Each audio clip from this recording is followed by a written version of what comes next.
Assalamualaikum warahmatullahi wabarakatuh.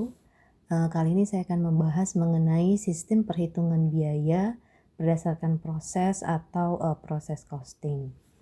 Untuk referensi yang saya gunakan ya menggunakan buku akuntansi biaya dari Agus Purwaji dan kawan-kawan ya, penerbit Salemba 4 edisi 2. Untuk proses costing ini ada di bab 4.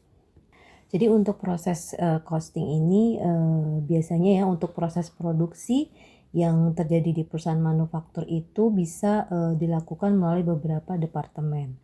Nah biasanya untuk perusahaan yang melakukan proses costing itu biasanya departemen produksinya itu bisa ada satu atau dua atau lebih dari dua.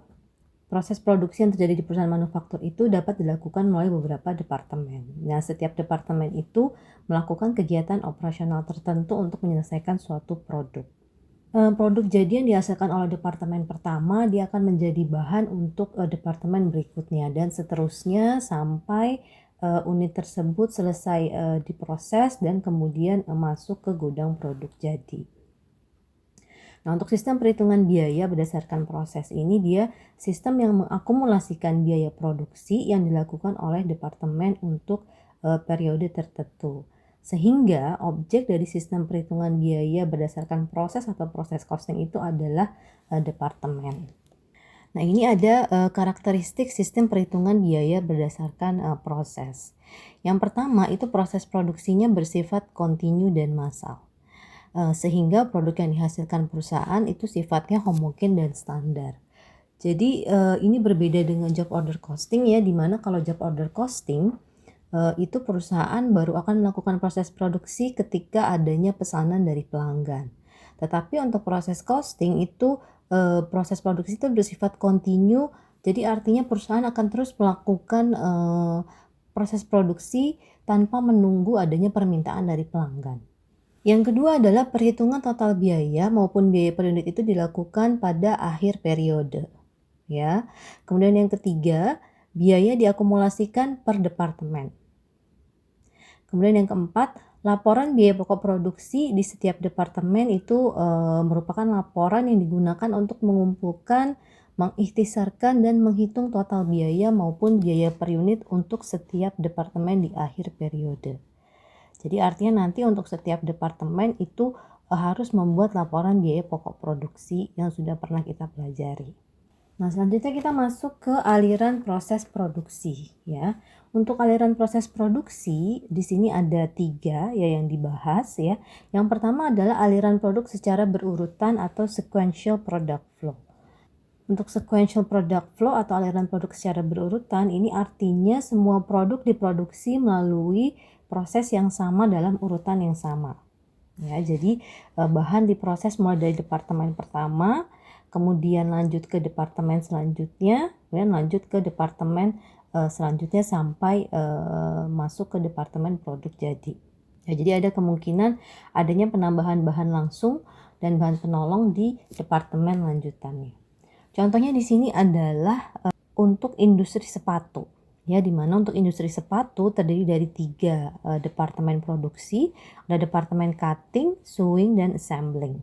Proses produksi itu dimulai dari departemen cutting, ya di mana terjadi ada biaya bahan baku, biaya tenaga kerja, dan BOP.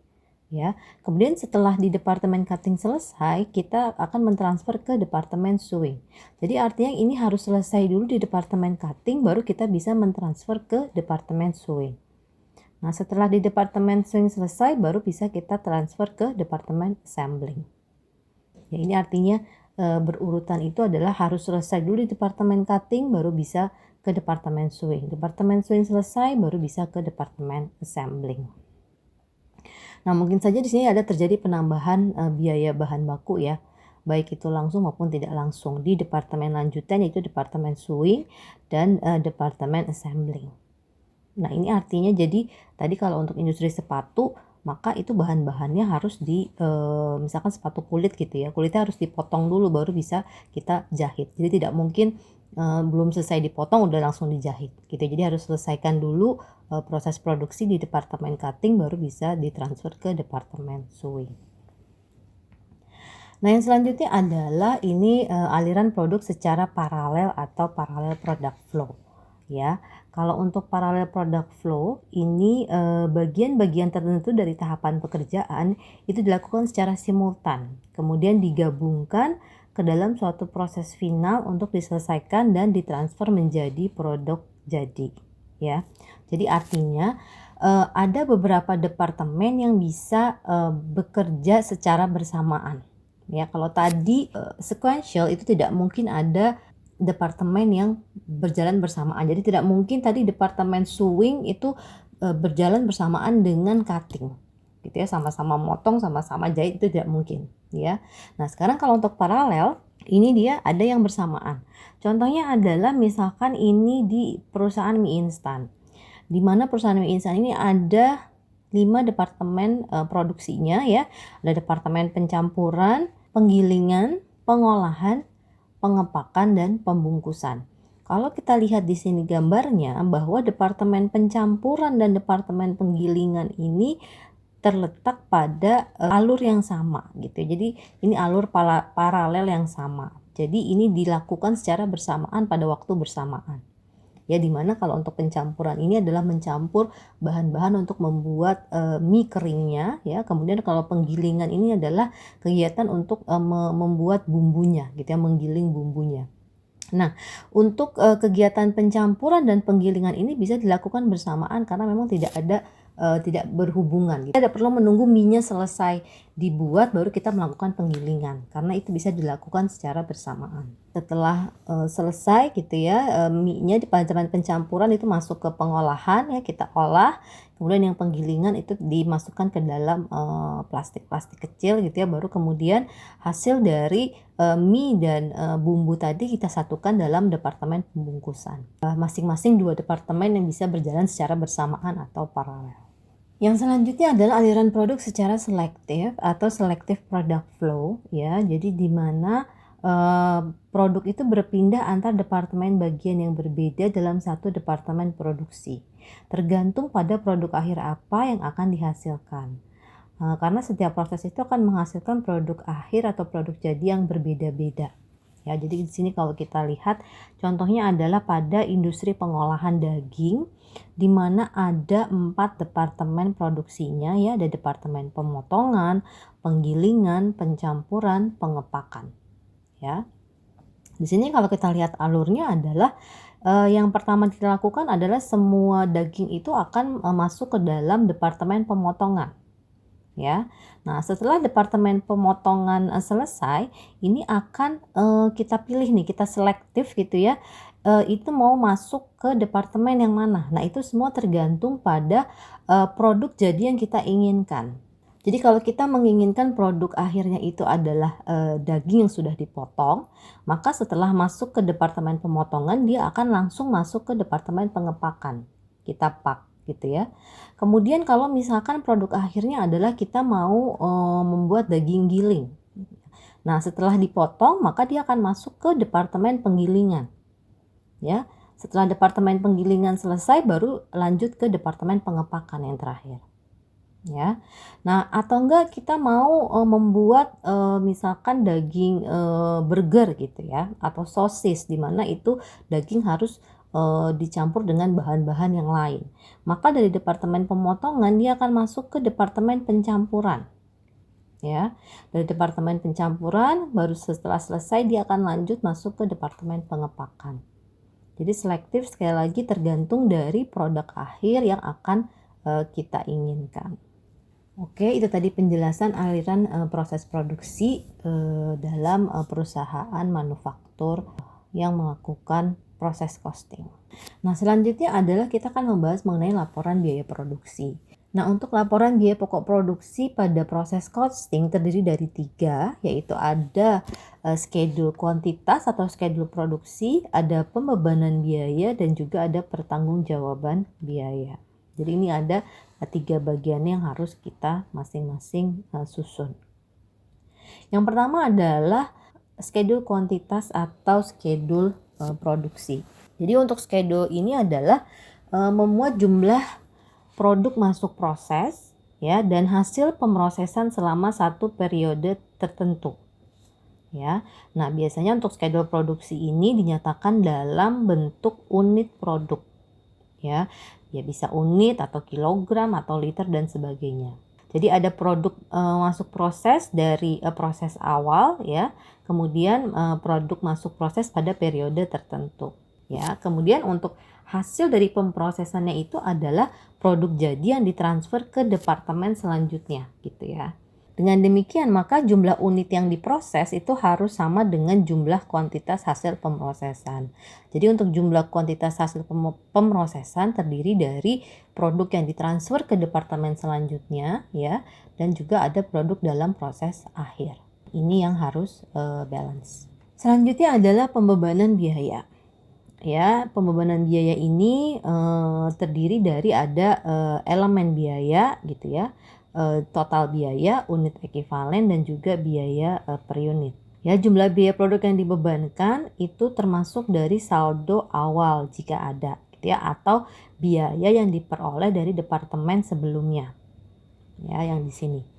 Ya, tapi kalau misalkan ini departemen pertama, maka dia posisinya seperti ini. Ya, di mana untuk elemen biaya itu terdiri dari biaya produksi, yaitu ada 3 ya, kalau kalian ingat lagi, ada biaya bahan, biaya tenaga kerja, dan biaya overhead pabrik. Yang total biayanya adalah total biaya yang terjadi pada departemen yang bersangkutan. Kemudian ada unit ekivalen. Nah, unit ekivalen ini adalah unit produk dalam proses yang diukur dengan satuan produk jadi yang digunakan untuk menghitung biaya per unit untuk masing-masing elemen biaya. Nah, untuk biaya per unit ini diperoleh dengan membagi elemen biaya atau total biaya di sini kita bagi dengan unit ekivalennya. Ya, nanti kita akan bahas dengan rinci unit ekivalen ini perhitungannya berasal dari mana. Selanjutnya adalah untuk pertanggungjawaban biaya. Pertanggungjawaban biaya ini memuat biaya produksi yang diserap ke dalam produk selama satu periode. Ya, jadi sebenarnya tadi kalau kalian perhatikan ya, untuk pertanggungjawaban biaya dengan langkah yang pertama adalah schedule produksi di sini ya. Schedule produksi itu dalam unit, sedangkan pertanggungjawaban biaya adalah nilai nominalnya atau nilai rupiahnya berapa. Ya, karena di sini terdiri dari produk yang ditransfer ke departemen selanjutnya ya dalam bentuk nominal rupiahnya. Kemudian produk dalam proses akhirnya itu juga kita nyatakan dalam rupiah berapa. Nah, yang perlu diperhatikan adalah total biaya pada pertanggungjawaban biaya itu harus sama dengan total biaya yang ada pada pembebanan biaya. Nah, ini ada contoh laporan biaya produksi yang lengkap ya, di mana terdiri dari tadi 3, ada schedule produksi, pembebanan biaya, dan juga pertanggungjawaban biaya. Ya. Jadi di sini ada unitnya, sini elemen biayanya, ini pertanggungjawaban biayanya. Nah, ini tadi yang total biaya di pertanggungjawaban biaya harus sama dengan di elemen biaya di sini. Nah, kemudian di departemen produksi atau di proses costing ini dia juga biasanya ada kemungkinan terjadi 2 kegiatan gitu, 2 aktivitas, di mana apabila ada penambahan bahan gitu ya. Nah, kalau ada penambahan bahan, maka ada 2 lagi kemungkinannya. Apakah penambahan bahan di departemen lanjutan itu tidak menambah jumlah unit produk yang dihasilkan, ataukah tambahan bahan di departemen lanjutan itu menambah jumlah unit produk yang dihasilkan. Nanti ini treatmentnya juga berbeda. Ya, tapi untuk penambahan bahan di departemen lanjutan tidak akan saya bahas pada penjelasan kali ini ya. Nanti akan saya bahas pada penjelasan yang terpisah. Nah, selanjutnya adalah untuk rincian sistem perhitungan biaya berdasarkan proses ya, kita akan melakukan pembahasan contoh soal yang ada di buku. Ya, untuk soal yang ada di buku ya di sini ya, nanti bisa dilihat di halaman 106 ya, soalnya sudah ada. Jadi ada PT Dunia Keramik ya, dia merupakan perusahaan manufaktur yang bergerak dalam bidang pembuatan produk berbahan dasar keramik seperti piring. Ya, produk itu diproses melalui 2 departemen, yaitu departemen pencampuran dan departemen pencetakan. Ini ada informasi yang terkait proses produksi selama Januari 2011 ya. Jadi ini sudah given ya dari soalnya atau dari perusahaannya, bahwa keterangannya ini dia ada 2 departemennya, departemen pencampuran dan departemen pencetakan. Ya, jadi di sini ada untuk yang produknya dan juga ada keterangan biaya. Untuk produknya di sini ada keterangan dimasukkan dalam proses produksi untuk departemen pencampuran sebesar 50.000 unit. Produk selesai yang ditransfer ke departemen pencetakan ya dari departemen pencampuran senilai 47.000 unit. Kemudian produk selesai yang ditransfer ke gudang produk jadi dari departemen pencetakan sebesar 42.000. Kemudian produk dalam proses akhir ada 3.000 unit di departemen pencampuran dan 5.000 unit di departemen pencetakan. Nah, untuk biayanya ya biaya-biayanya yang terjadi adalah ada biaya yang dikeluarkan di bulan Januari untuk departemen pencampuran mulai dari biaya bahan, biaya tenaga kerja dan biaya overhead pabrik. Nah, untuk departemen pencetakan juga sama, tetapi yang berbeda adalah tidak ada biaya bahan yang digunakan di departemen pencetakan. Ya. Kemudian tingkat penyelesaian produk dalam proses akhir ya. Untuk biaya bahan dia sudah 100% terserap. Untuk biaya konversi itu 75% ya di departemen pencampuran. Di departemen pencetakan karena biaya bahannya tidak ada, maka di sini kita kasih tanda strip. Kemudian biaya konversinya itu 50% terserap. Ada informasi tambahan adalah produk yang terjual sebanyak 35.000 unit dengan harga jual sebesar 4.000 per unit. Nah, yang kita lakukan adalah kita akan membuat laporan biaya pokok produksi di departemen pencampuran dan departemen pencetakan yang dilanjutkan dengan melakukan penjurnalan untuk PT Dunia Keramik. Oke, yang pertama kita mulai dari departemen pencampuran. Di sini soalnya sudah saya kopikan agar lebih mudah ya. Oke, jadi di sini ada formatnya ya. Format yang harus kalian buat seperti ini ya, sama seperti tadi contoh. Ada judulnya, headingnya, ada PT Dunia Keramik, nama perusahaannya, ada keterangan laporan biaya pokok produksi. Kemudian jangan lupa adalah ini laporan biaya pokok produksi untuk departemen mana. Gitu ya. Kita mulai dari departemen yang pertama yaitu departemen pencampuran. Nah, ada keterangan ini periode yang berakhir pada tanggal 31 Januari. Jadi yang pertama adalah ada schedule produksi. Ya, untuk schedule produksi tadi kalau kalian ingat lagi, yang pertama adalah produk masuk proses, ya. Nah, untuk produk masuk proses kita lihat karena ini di departemen pencampuran gitu ya, maka yang kita ambil adalah data yang berasal dari departemen pencampuran. Nah, untuk produk masuk proses kita lihat di sini adalah kata-kata dimasukkan dalam proses produksi, ya, maka ini yang kita pindahkan sini. Ya, sebesar 50.000 unit.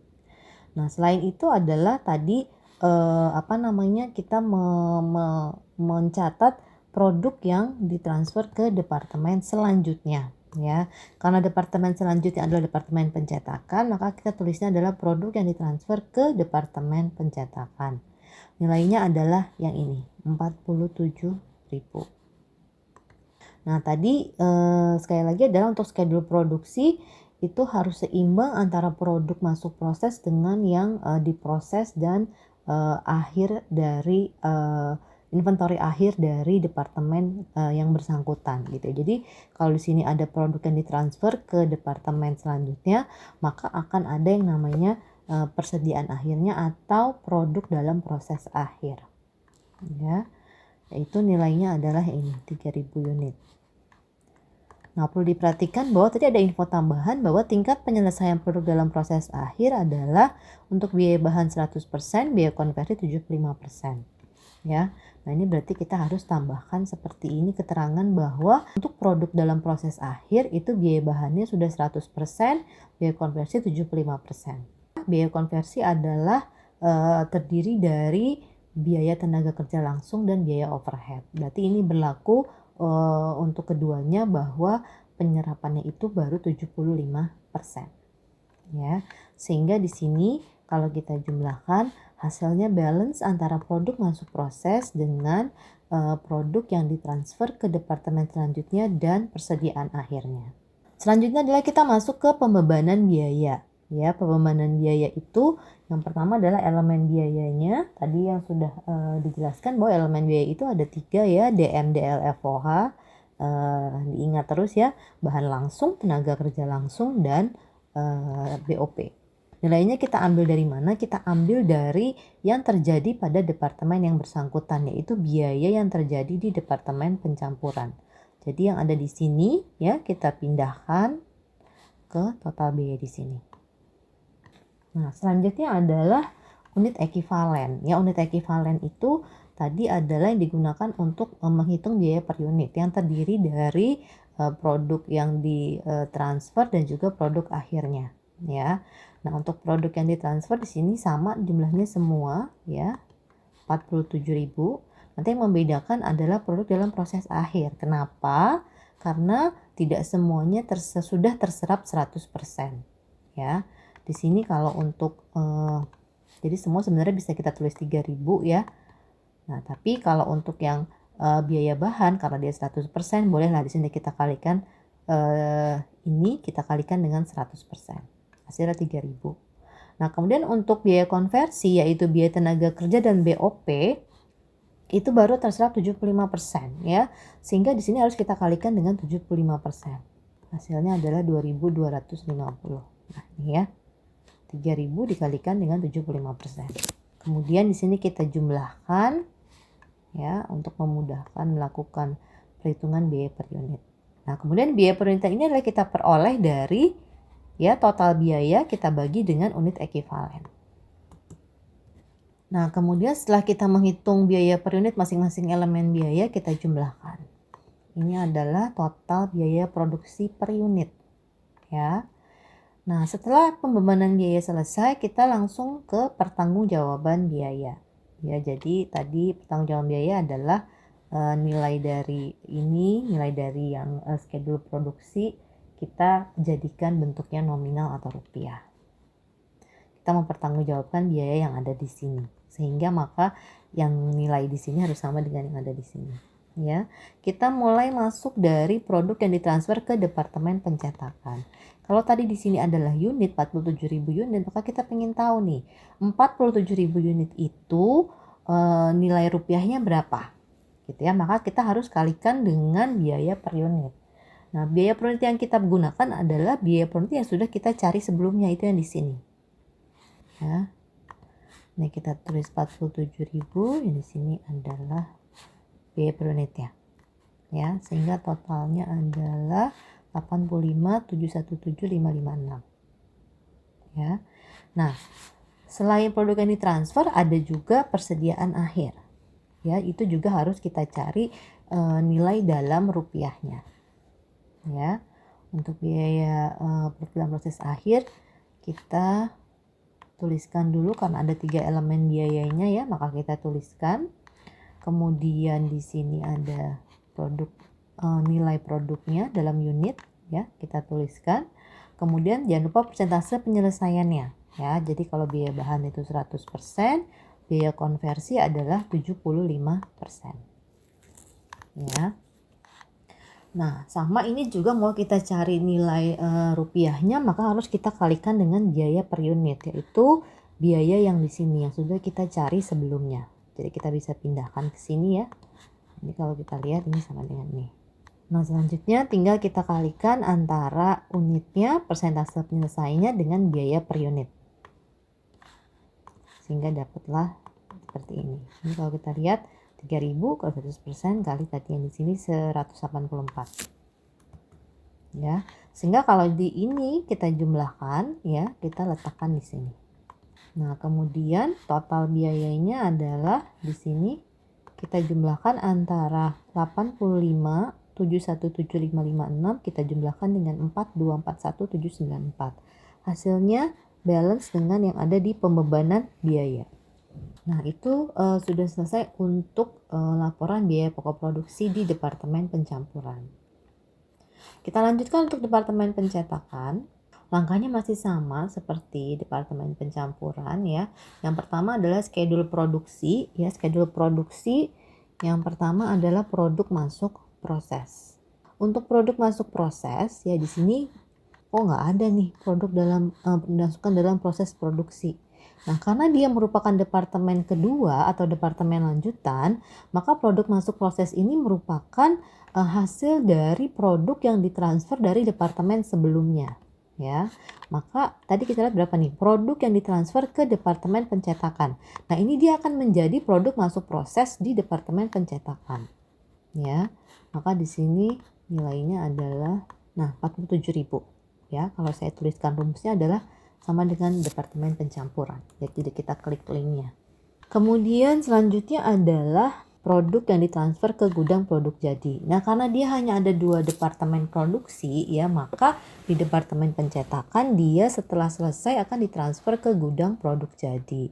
Apabila perusahaannya itu terdiri dari 2 atau lebih departemen produksi, maka untuk departemen kedua itu belum masuk ke gudang produk jadi, tapi transfer ke departemen selanjutnya. Ya, di sini informasinya adalah ini produk selesai ditransfer ke gudang produk jadi. Jangan lupa ada juga produk dalam proses akhir. Ya, nilainya adalah 5.000. Nah, untuk keterangannya adalah di sini ya, bahwa ada biaya bahan yang tidak ada, biaya konversinya 50%. Ya, berarti kita bisa tulis saja untuk biaya konversi sudah terserap 50%. Ya. Nah, sehingga di sini totalnya adalah sama antara produk masuk proses dengan yang dihasilkan oleh proses pada departemen yang bersangkutan. Kita lanjut lagi adalah untuk pembebanan biaya. Nah, perhatikan ya, untuk pembebanan biaya pada departemen kedua ya, elemen biayanya agak sedikit berbeda, yaitu jadi ada elemen biaya yang berkaitan dengan biaya dari departemen sebelumnya. Ya, di sini kita bisa tuliskan biaya departemen pencampuran ke departemen pencetakan. Kemudian di sini ada juga biaya tenaga kerja dan biaya BOP. Nah, karena biaya bahan bakunya tidak ada tambahan yang terjadi di departemen pencetakan, maka tidak ada di sini keterangan biaya bahan baku. Tetapi apabila dia ada penambahan biaya bahan baku, maka kita bisa tambahkan di sini. Ya. Nah, untuk total biaya ya yang dari biaya departemen pencampuran ke pencetakan kita ambil dari mana? Tidak ada infonya di sini. Nah, sama seperti yang tadi di sini adalah maka kita ambil dari biaya departemen pencampuran. Ya, yang mana? Yang ini. Nih ya. Produk yang ditransfer ke departemen pencetakan. Nilainya segini. Maka nilai ini akan masuk ke dalam departemen pencetakan. Ke elemen biayanya. Ya. Sebesar 85.717.556. Untuk biaya tenaga kerja dan biaya overhead pabrik kita ambil dari yang sudah disajikan di soal. Ya, selanjutnya adalah unit ekivalen. Masih sama ya seperti tadi ya. Ini kita pindahkan dari yang sini. Ya. Kemudian di sini ada produk dalam proses akhirnya. Ya. Nah, untuk biaya konversi yaitu biaya tenaga kerja dan biaya overhead pabrik, perhatikan bahwa dia ini 50% ya. Maka 50% dikalikan dengan ini. Ya, nilainya 2.500. Ya, kemudian di sini kita jumlahkan. Sehingga setelah kita mendapatkan total unit ekivalen, kita langsung bisa mencari biaya per unitnya, yaitu dengan cara membagi total biaya kita bagi dengan unit ekivalennya. Nah, kemudian kita totalkan. Kita dapat total biaya per unit di departemen pencetakan. Ya. Nah, selanjutnya adalah pertanggungjawaban biaya. Ya. Yang pertama adalah produk yang ditransfer ke gudang produk jadi. Tadi nilainya 42.000 unit. Ya, nah 42.000 unit ini adalah kita pengen tahu berapa rupiah atau berapa nominalkah yang kita transfer. Gitu ya. Di sini berarti 42.000 unit kita kalikan dengan biaya per unit yang sudah kita hitung. Ya, nilainya adalah sekian. Selanjutnya jangan lupa ada produk dalam proses akhir. Ya, yang ini kita pindahkan ke sini ya. Kemudian nilai persediaan akhirnya kita pindahkan ke sini ya. Kemudian persentase penyelesaian atau persentase penyerapannya ya. Untuk yang dari departemen pencampuran itu sudah pasti 100%, untuk biaya konversi 50%. Kemudian ini biaya per unitnya kita pindahkan dari yang sini. Ya. Sehingga ini kita bisa cari berapa nilai persediaan akhir untuk masing-masing elemen biaya. Ya, ini kita peroleh dari 5.000 kali 100 kali biaya per unitnya. Nah, kalau diperhatikan ya, tadi saya lupa. Ini ya, biaya per unit di sini itu sama dengan biaya per unit yang ada dihasilkan di departemen sebelumnya atau pencampuran. Ya. Nah, kemudian saya lanjut lagi di sini kita jumlahkan untuk produk dalam proses akhirnya ya. Kemudian di sini kita jumlahkan ya, sehingga hasilnya balance ya antara pembebanan biaya dengan pertanggungjawaban biaya. 125, 242, 456. Nah, itu tadi penjelasan laporan biaya pokok produksi di Departemen Pencetakan. Kita akan lanjutkan dengan penjurnalan. Ya, untuk penjurnalan di sini sudah saya kasih info sedikit mengenai jurnal apa saja yang akan kita buat. Ya, ini kurang lebih ada 9 jenis jurnal ya, di mana masing-masing itu juga ada beberapa jurnalnya lagi. Ya. Nah, kalau kalian baca bukunya dia ada memberikan penjelasan data tambahan ya. Di sini sudah saya pindahkan. Data tambahannya itu adalah mengenai kebijakan perusahaan terkait dengan tarif BOP. Ya, di mana kalau di Departemen Pencampuran itu 62,5% dari biaya bahan langsung, kalau di Departemen Pencetakan 20% dari biaya tenaga kerja langsung. Kemudian ada informasi mengenai biaya overhead pabrik. Yang pertama adalah pemakaian bahan. Pemakaian bahan. Jadi biasanya sih kalau untuk yang job order costing kemarin kita mulai dari pembelian bahan ya. Tapi kalau misalkan tidak ada informasinya, kita bisa langsung ke pemakaian bahan. Ya, untuk pemakaian bahan ya sebenarnya jurnalnya kurang lebih sama seperti yang ada di job order costing.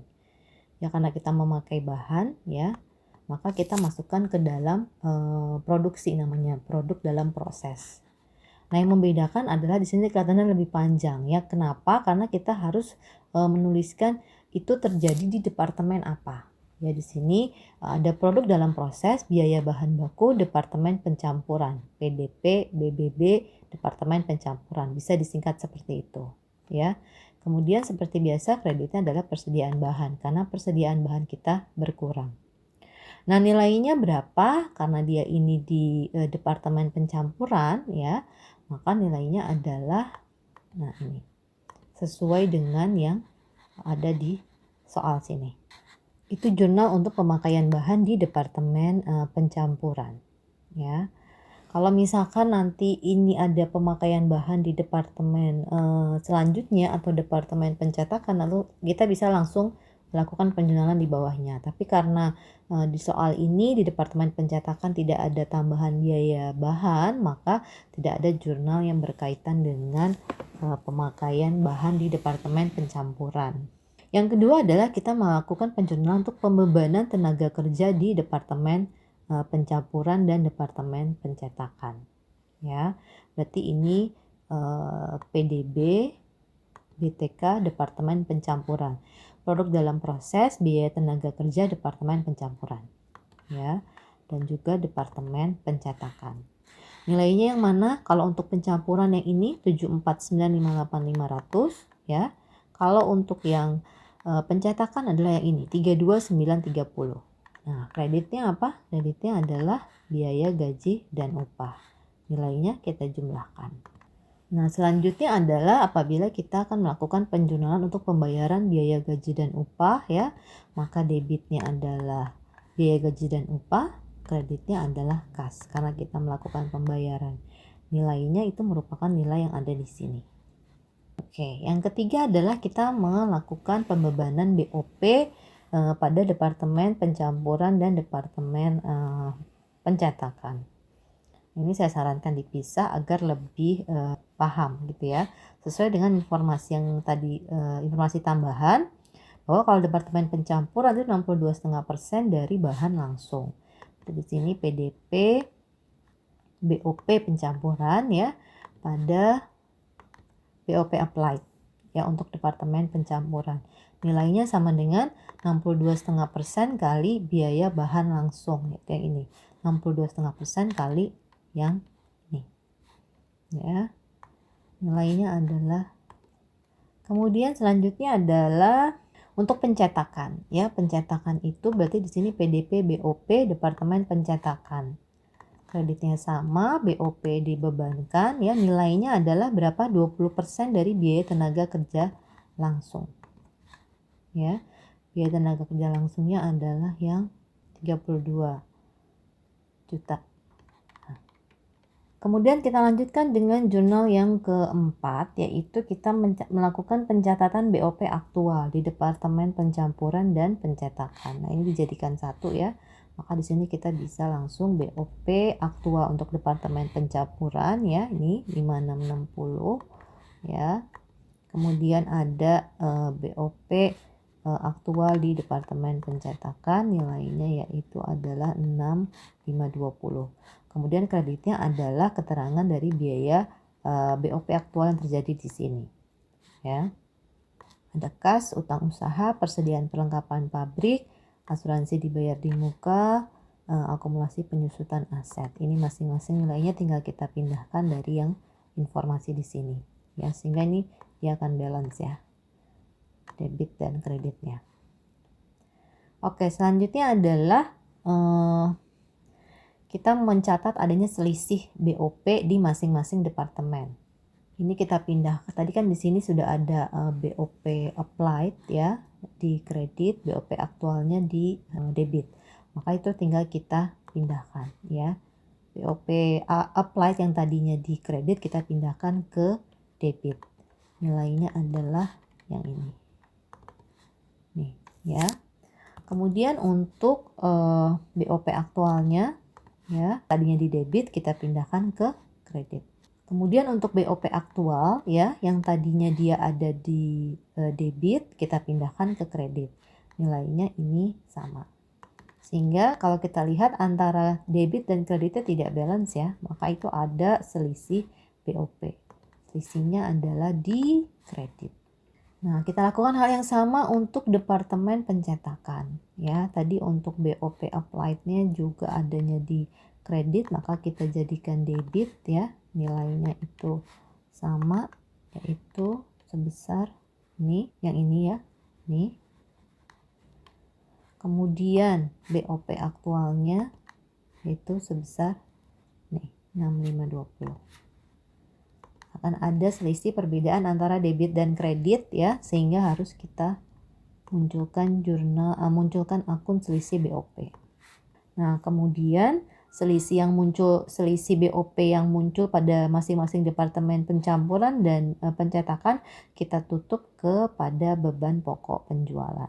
Ya, tadi selisihnya sama-sama di kredit, sehingga kalau kita tutup kita pindahkan ke debit. Ada selisih BOP pencampuran, selisih BOP pencetakan. Nilainya kita ambil dari sini. Maka kreditnya adalah beban pokok penjualan. Yang selanjutnya adalah kita mengakui adanya produk jadi di Departemen Pencampuran yang kita transfer ke Departemen Pencetakan. Jadi intinya adalah kita mau melakukan penjurnalan untuk di sini. Ya, di sini. Ya, di pertanggungjawaban biaya, ini produk yang ditransfernya berapa, produk dalam proses akhirnya berapa. Nah, ini harus kita lakukan penjurnalan. Oke, jadi untuk yang kelima, produk jadi di Departemen Pencampuran ya, yang ditransfer ke Departemen Pencetakan, maka debitnya adalah PDP Departemen Pencampuran ke Departemen Pencetakan. Nilainya itu sama seperti yang tadi di sini. Ya. Nah, kemudian debitnya adalah itu terdiri dari PDP BBB, PDP BTK, dan PDP BOP. Ya. Nah, nilainya masing-masing tadi untuk nilai dalam unitnya kita kalikan dengan biaya per unitnya. Ya, jadi ini kita kalikan dengan biaya per unit. Ya, sehingga dapatlah seperti ini. Ya, kalau kita totalkan itu harus balance antara debit dan kredit. Nah, kemudian kita harus menjurnal persediaan akhir yang kita punya ya di Departemen Pencampuran. Maka di sini adalah persediaan PDP di Departemen Pencampuran ya, itu nilainya sama seperti yang ada di sini totalnya. Ya. Nah, untuk kreditnya sama berarti PDP bahan baku, PDP BTK, dan PDP BOP.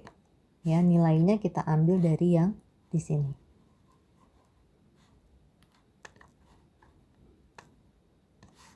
Ya, atau caranya seperti ini, 3.000 kali Rp184 kali 100%.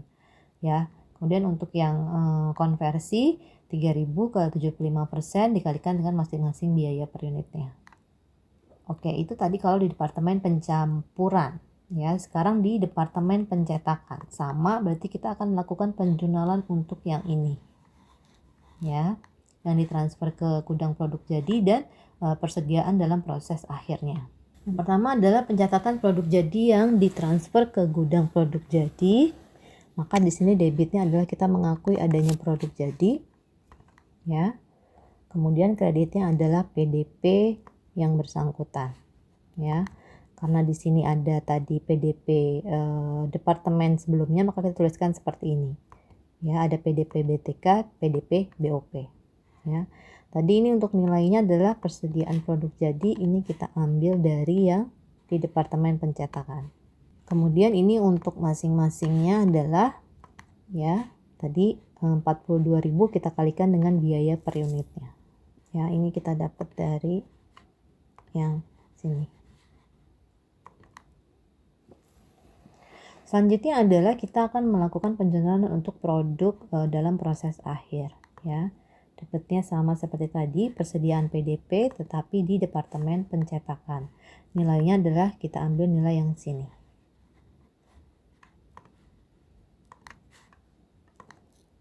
Nah, kemudian kreditnya adalah tadi sama seperti ini. Nilainya kita ambil dari yang sini. Ini nilainya. Ya, balance antara debit dan kreditnya. Kemudian jurnal terakhir adalah apabila terjadi penjualan, ya. Tadi penjualan juga sudah ada informasinya, ya. Penjualan itu terjual sebanyak 35.000 unit dengan harga jual 4.000 per unit, ya. Penjualan biasanya akan ada dua jurnal. Yang pertama untuk mencatat penjualan, debitnya adalah piutang, kreditnya adalah penjualan. 35.000 unit kali 4.000, ya. Nah, kemudian selanjutnya adalah pencatatan beban pokok penjualan. Beban pokok penjualan itu, ya, itu biasanya kita kan mengkalikan unit yang terjual dengan harga pokok per unit atau biaya pokok per unit. Nah, untuk biaya pokok per unit yang akan kita gunakan, itu kita pakai dari yang departemen terakhir, yaitu yang sini. Jadi kita nggak boleh pakai yang 1824. Kita harus pakai biaya per unit pada departemen terakhir, yaitu 2712. Maka ini kita kalikan 35.000 unit, kita kalikan dengan 2.712. Ya. Kreditnya adalah persediaan produk jadi kita yang berkurang. Nah, oke, itu tadi penjelasan penjurnalan di dua departemen, ya, departemen pencampuran dan pencetakan untuk PT Dunia Keramik. Sekian penjelasan dari saya untuk materi proses costing yang pertama. Oke, terima kasih. Selamat belajar, tetap semangat. Wassalamualaikum warahmatullahi wabarakatuh.